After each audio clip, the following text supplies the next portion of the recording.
Hi folks, welcome back to SQE1 window, and today we talk about trustees appointment, retirement, removal, duties and powers in our chapter 4. So think of this chapter as the HR Department of Equity and Trust, who gets the job, how they can resign, when they can be sacked, and what they must do once hired. Trustees is a serious office, though occasionally trustees behave as if equity is optional. No, it is not. So it is something that they need to abide by. To start with, we need to understand that who can be trustee. So a trustee must be an adult. That's a general capacity. And that adult with mental capacity and a reasonably tidy personal life. Minors cannot serve, people lacking capacity cannot serve, and bankrupts are viewed rather suspiciously, of course. Companies can be trustees too. Trust corporations are the reliable types who never go on holiday, never forget a deadline, and never decide to retire the moment things get interesting. So they stay and they are more reliable. So for land, the law is strict. So there is cap of 4 trustees to prevent chaos. Like for land, you can appoint 4 trustees, not more than that under common law. It is a clear. It's a clear and early example of risk management. Fewer trustees, fewer headaches at that point. They don't disagree a lot. So, initial appointment of trustees. Trustees appointed in a lifetime trust take office when the settlor creates the trust. They do not even need to sign the document. Acceptance can be shown through conduct as well. For example, a trustee starts working or performing the role. In terms of will, trustees, on the other hand, step into office when the testator dies, usually when they begin administering the state at that point. One important point, a nominated trustee can refuse the honor that I don't want to take this job. But once they take a single step, for example, collecting assets, giving instructions, or attempting to help out, they are already in. At that point, they enjoy all duties and none of the escape routes. Everything is closed. Once you start it, you perform it. So, appointing new or replacement of trustees, most trust deeds give someone the express power to appoint new trustees. If the deed is silent under Section 36 of Trustee Act 1925, steps at that point, it steps in with admirable efficiency. Replacement trustees may be appointed when an existing trustee has died or lost capacity, became uh, you know, unsound mind. So at that point, or disappeared abroad for more than a year at that point. If there is no appointer, continuing trustee may do it. And if even they fail, adult beneficiaries with full entitlement may appoint under statute. Courts, as always, stand ready with Section 41 when human organization inevitably breaks down in trust. So at that point, court can come and help appoint trustees. So trustees, they can retire with replacement. Trustees can retire gracefully, but they must leave the house in good order. They can be withdrawn by deed, they can withdraw themselves by deed, and only if the continuing trustees and any appointer they consent to it. At least 2 trustees or a trust corporation must remain once someone retires. Equity likes stability. It does not want a trust left in the hand of one eccentric amateur trustee at that point. So when trustees fall out or their continued presence becomes a danger to good administration, the court may step in to show them the door. Go out, get out. Courts are polite, but they are firm in their orders. Removal of trustees, how to remove them. So there are different ways. They can be removed under Section 36 of Trustee Act, allows removal only in narrow circumstances such as incapacity, being a minor, or prolonged absence, that is 12 months from the country. Under Section 19 of TLATA, try to just understand, or TOLA, we used to call it TOLATA 1996, that is trust law. If all adult beneficiaries are absolutely entitled, they may remove a trustee by written direction. This is equity's democratic moment. So express removal in the trust instrument are common and usually efficient. That's provided in the trust deed, that how we can remove a trustee. Courts will remove a trustee where it serves the beneficiary's welfare. So if it is in the beneficiary's welfare, court will straight away remove them. They can be removed by misconduct, conflict of interest, breakdown of confidence. Any of these justify judicial intervention. Think of this as equity's version of constructive dismissal. Something is going wrong, fishy, at that point, court can remove a trustee from their position. So general principle of trustees' duties. Trustees must act with the care of a prudent business person, not a reckless gambler, not a casual hobbyist, a prudent operator who does their homework before they apply or they take care of trust funds or anything valuable under trust. So standard of care is prudent business person or anyone who is involved in business. So at that point, the threshold is to meet a prudent operator who does their homework. Professionals are held to the standard of their profession. Solicitor equal to solicitor, accountant at par with accountant, and financial advisor at that point with the same level of skills as financial advisor. They cannot plead, I was doing my best, not at all. So it will be ordinary solicitor or ordinary accountant, how they behave.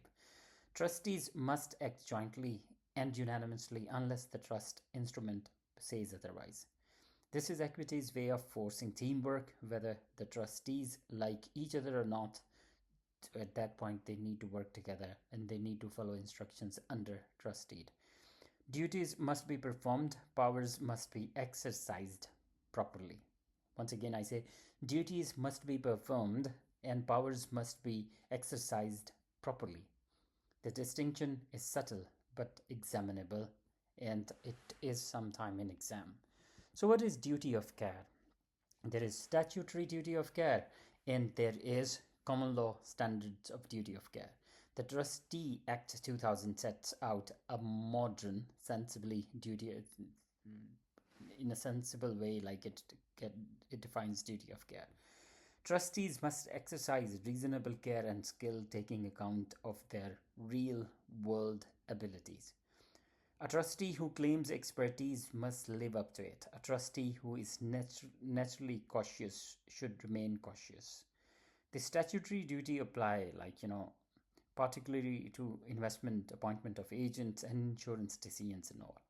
Where the act does not apply, common law fills the gap, sometimes more leniently, sometimes not. Equity is never entirely predictable at that point because cases are different. At that point, common law treats different scenarios in different way. So, duty to invest. Trustees must invest wisely and their decisions must be grounded in stability and diversification. They need to diversify the investment and they need to see the suitability of investment at that point.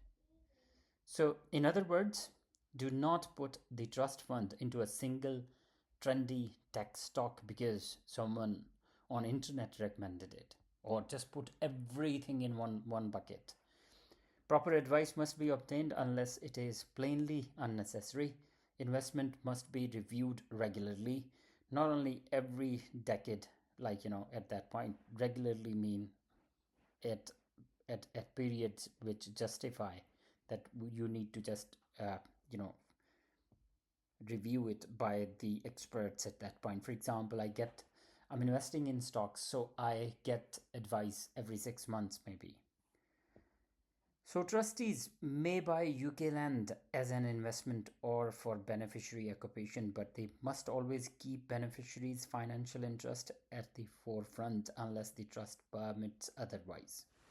So, the next thing is duty to avoid conflict and not to profit. Exam favorite. This slide, just keep in mind. Just keep in mind. So, number one is no profit rule. They cannot make profit for themselves.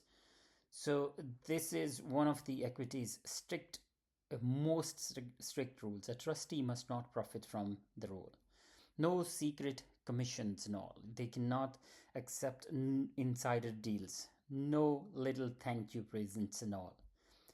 It does not matter whether the trust suffered no loss, whether the trustee was honest, or whether the trustee believed they were being helpful. Once they make profit, of course, they need to account for it. Equity expect trustees to be utterly loyal to trust because trust trusts them. At that point, they need to be loyal with trust. So at that point, it is very strict. If they gain any unauthorized profit, it belongs to beneficiaries. End of story, full stop. No sale of trust as well. They cannot sell their own property to trust and all. They need to avoid, not only they can't make money, and also they need to avoid all conflict of interests. So to sum up, like this conflict of interest and no profit, I have explained it in detail. Self-dealing prohibition, trustee cannot purchase trust property for themselves, and they cannot sell their property to trust, and they cannot create competing duties. Like trust must navigate carefully if they hold roles that generate conflicting duties, such as acting as a company director in a business partly owned by the trust. At that point, they need to look at, like, compare. On one side they are director in a company, on another side they are trustee in a trust who got like certain interests or certain shares in that company. So at that point they need to keep in mind there can be competing duties in their role as director and trustee. So what is self-dealing and fair dealing? So the self-dealing rule prevents a trustee from buying trust property. Equity assumes the trustee cannot negotiate fairly with themselves. And that's quite reasonable. Such transactions are voidable even when transparent and entirely reasonable. The fair dealing rule is more forgiving. A trustee may buy a beneficiary's equitable interest, but only if the beneficiary has full information and the price is fair. This is an area where examiner love to plant trap. So treat this with care, like, at that point. What is self-dealing and what is fair dealing? I hope it makes sense. Duty to act personally, provide information and keep accounts. Trustees must perform core duties themselves, except where statute or the trust instrument allow delegation, for example, accountancy, solicitor, and other things. They must provide beneficiaries with essential information such as account and the nature of their interest. Beneficiaries may request disclosure of trust document, and the court will decide whether disclosure is appropriate or not. Trustees, they must maintain accurate account. Equity becomes rather unforgiving when the numbers do not add up at that point in terms of trust. Power of advancement and maintenance. Of course, the power of advancement allows trustees to use capital to benefit beneficiaries entitled to the capital. This includes paying for education, house deposit, or other improvement in their position. The power of maintenance applies to income and helps trustees support minor by funding living cost or education. Unused income must be accumulated, a sort of enforced saving plan, and later released depending on whether the beneficiary's interest is vested or contingent at that point. So you need to look at how it will work in both vested and contingent. We have talked about it in previous sessions. So power to delegate, ensure, and get remuneration. So, in terms of delegation, trustees may delegate investment and management function, but only with written terms and regular supervisions. Delegation is not abdication that you give it to someone and you have done whatever you want to do now. Trustees can insure trust properties using income or capital depending on the trust's needs. Generally, trustees are unpaid unless instrument allows remuneration, or professional trustees are entitled under statutory charging provision.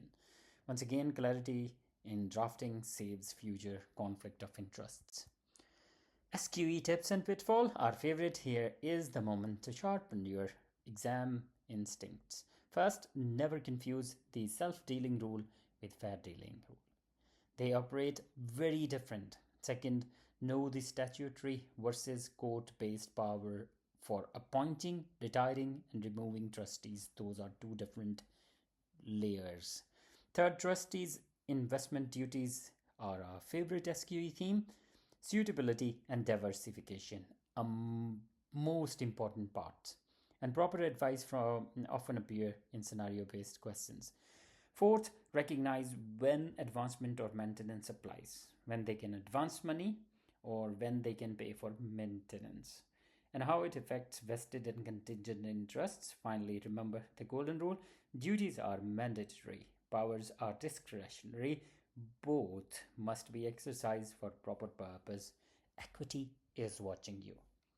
And I wish you all the best. I hope you watch your preparations, you give us feedback on it, and help us improve. I wish you all the best. Ta da!